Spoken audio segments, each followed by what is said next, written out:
Extension de cheveux, frange éphémère, la mode est aux cheveux longs, épais et naturels. Le champion du monde du cheveu, c'est l'Inde. Le pays exporte chaque année 500 tonnes de cheveux, notamment à destination des États-Unis ou de la Chine. Réservé d'abord à une clientèle fortunée, il y en a aujourd'hui pour toutes les bourses. L'industrie est florissante, alors nous, on a voulu en profiter. On a choisi les cheveux d'Agathe. 30 cm de longueur, 8 d'épaisseur. Seulement vendre ses cheveux, ça peut faire peur. C'est pas vraiment dans nos habitudes. À vrai dire, on a comme l'impression que la France n'est pas prête. Vendre mes cheveux? Ah non. Alors même pour 1000 € là, si je vous offre 1000 € pour vos cheveux. 1000 € non, ça va. Je garde mes cheveux. Non. Il y a un côté malsain en fait. Franchement, pas du tout, c'est mort. Même pour 10 000 €. Ah même, non, mais je tiens trop à mes cheveux, c'est ma vie. Les cheveux c'est personnel, c'est vivant et j'en achèterai pas moi-même des vrais cheveux. Je sais que maintenant ils en font des synthétiques, des choses comme ça. À la limite, oui, pour faire des extensions vite fait, mais des vrais cheveux, non. Oh, c'est bon, pas la peine d'en faire toute une histoire, ça repousse. À défaut de convaincre des vendeurs, on est parti à la pêche aux acheteurs potentiels.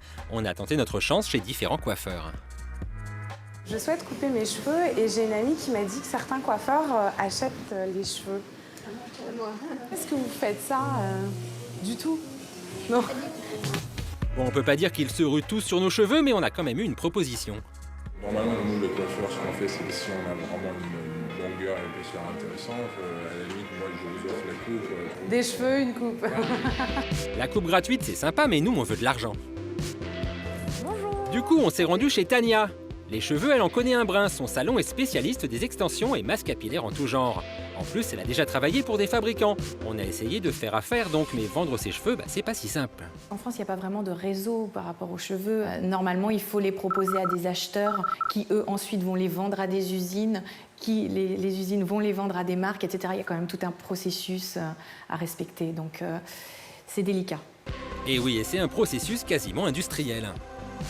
Le cheveu est d'abord récolté, il est traité, c'est-à-dire qu'on va le décontaminer, il va passer dans des bains de lavage, il va être éventuellement décoloré, voire coloré. Après, il y a une kératine à mettre sur les mèches en question. Ces kératines sont étudiées pour qu'il n'y ait pas d'allergie avec le cuir chevelu, etc. Donc il y a quand même vraiment un processus et une vérification. Il ne peut pas prendre des cheveux directement et le faire façon maison, on va dire.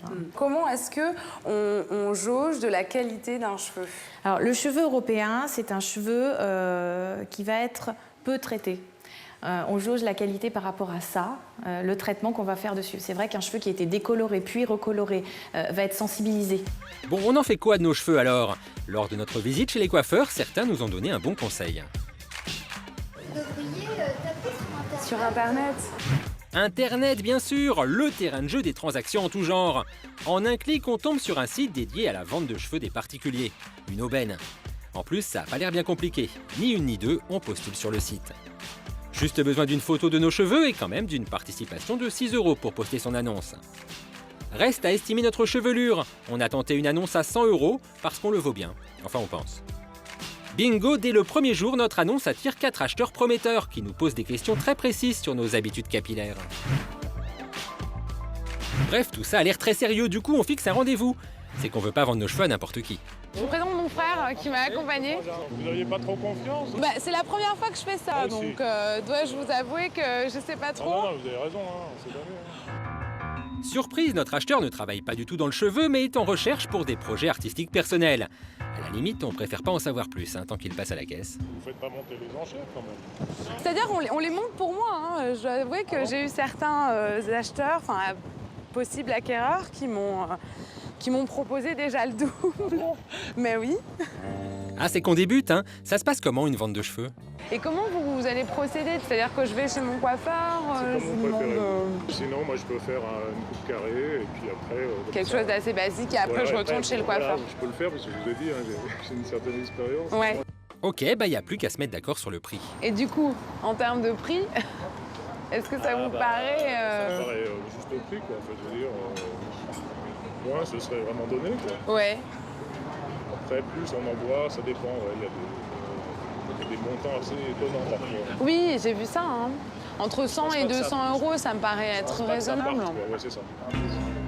Allez, ok pour 150 €. On y est presque. Reste un détail. Est-ce que c'est bien légal tout ça? On a posé la question à une avocate qui a eu besoin de 3 codes de loi différents pour pouvoir nous répondre. Les cheveux coupés sont des produits issus du corps humain, juridiquement.